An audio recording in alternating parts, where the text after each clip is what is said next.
STR 49 படத்தை வந்துட்டு parking பட டைரக்டர் ராம்குமார் தான் டைரக்ஷன் பண்ணுறதா இருந்தது. அது சில காரணங்களால் தள்ளி போய் இப்போ அந்த படத்தை பார்த்தீங்கன்னா வெற்றிமாறன் தான் அந்த படத்தை இப்போ எஸ்டிஆர் 49 வந்து டைரக்ஷன் பண்ணியிருக்காரு.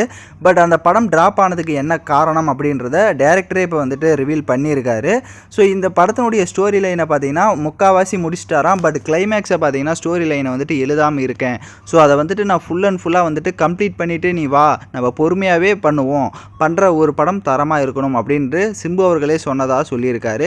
ஸோ இந்த படம் ஃபுல் அண்ட் ஃபுல்லாக வந்துட்டு ஒரு அதாவது யங்கஸ்ட்டு ஜென்ரேஷனுக்கு ஒரு என்டர்டைன்மெண்ட்டான ஒரு படமாக இருக்கும். பட் பார்க்கிங் படம் மாதிரி ஒரு டேரக்டர் டச் இந்த படத்துலையும் பார்த்தீங்கன்னா கண்டிப்பாக இருக்கும். எல்லாத்தோடையும் கனெக்ட் ஆகிற மாதிரி இந்த படத்தில் சில சீன்ஸை நான் வச்சுருக்கேன் அப்படின்ற மாதிரியும் சொல்லியிருக்காரு.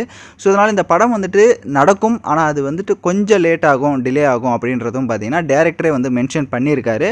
ஸோ கண்டிப்பாக வந்தால் ஒரு சம்பவமாக வருவேன் அப்படின்றதும் பார்த்தீங்கன்னா சொல்லியிருக்காங்க. இந்த படத்துக்கு மியூசிக் டைரக்டர் வந்து சாய் அபியங்கர் தான்.